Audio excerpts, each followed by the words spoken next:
Hello everyone, my name is Michael, part of Two Dads Talk Games, and welcome to the Too Long Didn't Read guide for Holy Paladins in PvE. Just a heads up, this is my suggested build, by no means is this professional advice. What I suggest you do is actually you toy around and you find what fits you best. This is what just fits me best. So let's just start off with a few of the talents here.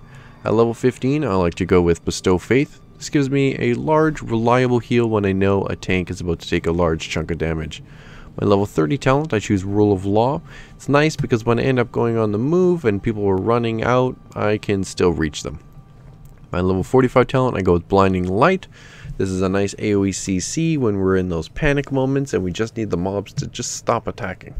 My level 60 talent is by default is Aura of Mercy. Don't have to do anything with it, just heals people around me. It's great for helping keep range top up while you focus on the melee. My level 75 talent by default is Holy Avenger. It's a powerful healing cooldown, increases your haste and your shock healing by 30% for 20 seconds.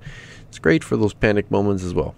My level 90 talent by default is Sanctified Wrath, which makes my Avenging Wrath last longer, thus more healing, and reduces my Holy Shock cooldown by 50% during its duration, which gives me more crits, which gives me more infused lights, which just gives me more healing overall.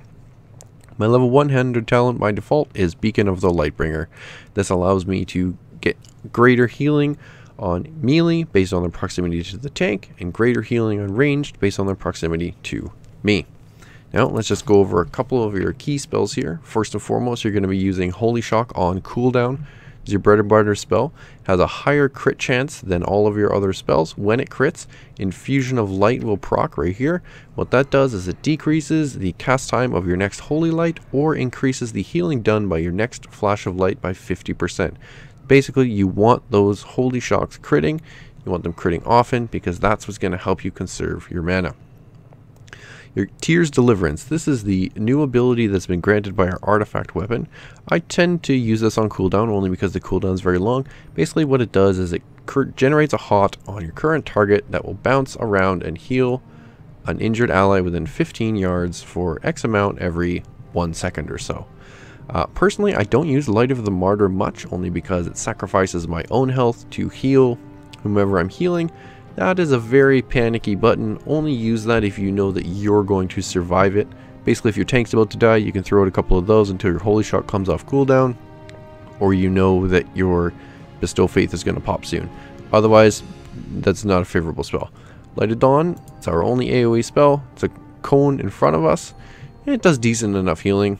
I don't necessarily tend to spam it. 5 mans, it tends to work a little bit better.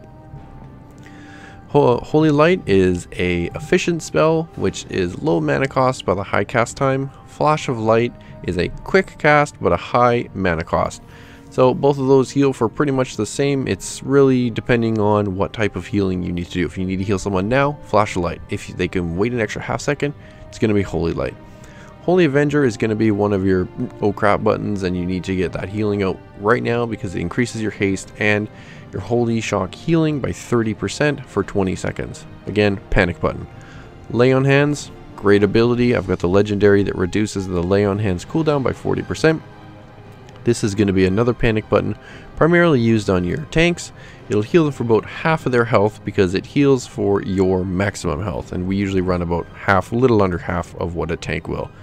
A couple other notable spells. First off, we have Cleanse. Cleanse is a friendly target, removing all poisons, diseases, and magic effects. If there's a lot of that going around, use it on cooldown.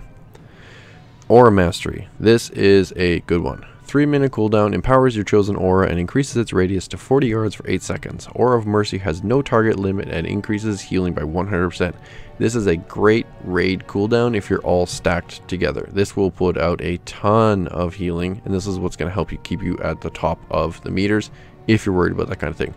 The only other really noticeable spell that I'd have to say is Blessing of Sacrifice. What this does is it transfers 30% of the damage taken from them to you. So as long as you know you're going to survive it, go ahead and use it. And last but not least here, we have Avenging Wrath. This will increase your healing done by 35%, your crit chance by 20%, and reduce the cooldown of your Holy Shock by 50% for 25 seconds. This is another very useful healing cooldown.